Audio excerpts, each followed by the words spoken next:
विधानसभेचं कामकाज सुरू असताना सभागृहात रमी खेळणाऱ्या कृषी मंत्री माणिकराव कोकाटेंचं खातं बदलण्याची शक्यता आहे। सूत्रांच्या माहितीनुसार दत्ता मामा भरणे यांना कृषी खातं तर माणिकराव कोकाटेंना क्रीडा खातं मिळण्याची शक्यता आहे। तसं पत्र राष्ट्रवादी काँग्रेसने दिल्याची माहिती सूत्रांनी दिली आहे। कोकाटेंच्या राजीनाम्यासाठी विरोधकांनी दबाव टाकलेला असला तरी उपमुख्यमंत्री अजित पवारांनी कोकाटेंना केवळ समज दिल्याची माहिती आहे।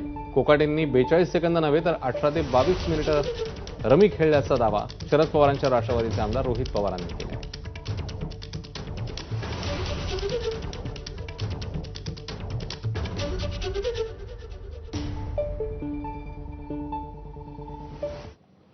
दरम्यान बारामतीकर न मागता भरपूर काही देतात असं सूचक वक्तव्य करण्यात आलेलं आहे। दत्तात्रय भरणे यांच्याकडून अजित पवार जी जबाबदारी देतील ती आपण प्रामाणिकपणे पार पाडू असंही त्यांनी म्हटलं।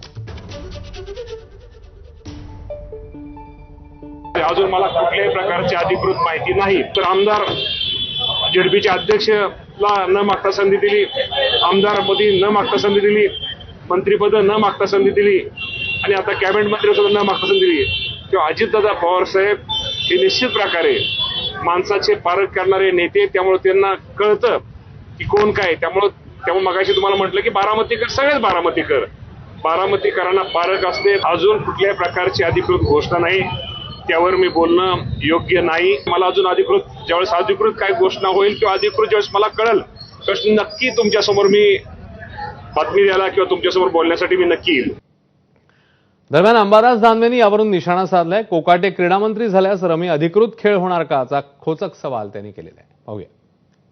क्रीडा खातं माणिकराव कोकाटेंना कधी दिलंच तर रमी एक अधिकृत साहसी खेळाचा दर्जा रमीला सरकारने द्यावा अशा प्रकारची मागणी आम्ही करू। कृषी मंत्र्याने ज्याच्यावर खऱ्या अर्थानं आताच्या वेळेला शेतकऱ्यांसाठीची न्याय भूमिका घेण्याची गरज आहे, अशा वेळेस हा मंत्री जर विधिमंडळात रमी खेळत असेल तर हा मंत्री बेजबाबदार आहे। दरम्यान कोकाटेंना मंत्रिपदावरून काढून टाका अशी मागणी छावा संघटनेचे विजयकुमार घाटगेंनी केली। बघूया। त्यांना असे चुकीचे लोक का सांभाळायचे आम्हाला माहित नाही। अजितदादांनी याचं स्पष्टीकरण राज्याला दिलं पाहिजे। एवढं चुकीचं वक्तव्य करणारा व्यक्ती, असंवेदनशील व्यक्ती तुम्ही कृषी खात्याला दिला, एवढं चुकून सुद्धा जर तुम्हाला त्याला पाठीशी घालायचं आणि पुन्हा नव्यानं दुसरं खातं द्यायचंय हे का मला माहित नाही। कुठलं गणित जुळवतात? आमचं म्हणणं होतं त्याला मंत्रिपद नको।